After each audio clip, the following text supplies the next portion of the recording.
চেনা চেনা লাগছে না? হ্যাঁ, আগেও এসেছিলাম পৌষ কালী পুজোয়, কিন্তু এবার কিন্তু পৌষ কালী পুজো না। অবশ্য এখন বোঝাও যাচ্ছে না। আমরা দাঁড়িয়ে রয়েছি বাগবাজার সার্বজনীন সরস্বতী পুজোয়, যেটা পরিচালনায় রয়েছে বাগবাজার রবীন্দ্র সংঘ। এবং আমরা আশপাশটা একবার দেখিয়ে নিতে বলবো, কারণ এটা দুর্গা পুজো না সরস্বতী পুজো সত্যি বোঝা যাচ্ছে না।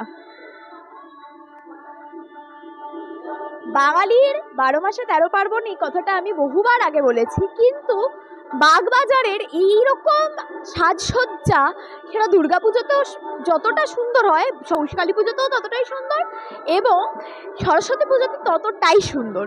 তাই ১২ মাসে ১৩ পার্বণটা যতটা বাঙালিদের জন্য সঠিক, ততটাই বাগবাজারবাসীদের জন্য যেন একটু বেশিই সঠিক। আমি আমার ক্যামেরা পার্সনকে বলবো আমার সাথে যেতে, আমরা ভেতরে দেখে নেব। ইতিমধ্যেই ভেতরে চলে এসেছি এবং আমরা ঠিক দেখতে পাচ্ছি আমাদের পেছনেই মাতৃ প্রতিমা, অপূর্ব তার মূর্তি।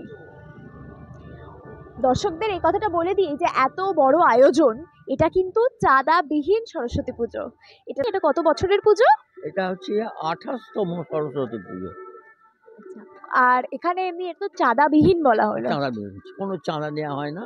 সোমনাথ পাল নিজেই পুজোটি করেন এবং আমাদের এই অঞ্চলের সব থেকে বড় প্রতিমা সরস্বতী প্রতিমা।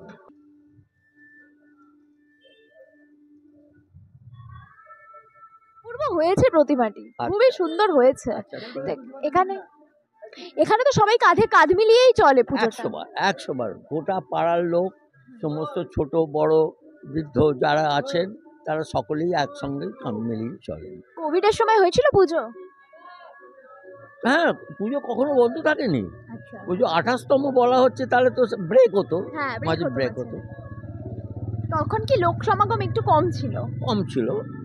তো দেখলে বোঝা যাচ্ছে না যেটা সরস্বতী পুজো না দুর্গা পুজো, আয়োজন দেখে, লাইটিং দেখে। আমাদের বাগবাজারটা একটি মানে তীর্থক্ষেত্র বলা চলে। এখানে সারদা মায়ের স্থান রয়েছে, তারপরে বলরাম মন্দির রয়েছে, গিরিশ ঘোষের বাড়ি রয়েছে, নিবেদিতা স্কুল রয়েছে, নিবেদিতার স্মৃতি রয়েছে। একটা তীর্থক্ষেত্র। হ্যাঁ, পুজো আচ্ছা একটা কোনো না কোনো অনুষ্ঠান বাগবাজারে লেগেই থাকে সব সময়। বাঙালি যেটা বলে ১২ মাসে ১৩ পার্বণ। সবসময় এরকম। সরস্বতী শিল্পালয়ে আমি দেখে নিয়েছি, এখানে রয়েছেন শ্রী শিবু পাল এবং শ্রী শ্রী কালাচাঁদ পাল। টাইমস বাংলার সকল দর্শককে আমার তরফ থেকে সরস্বতী পুজোর জন্য অনেক শুভেচ্ছা এবং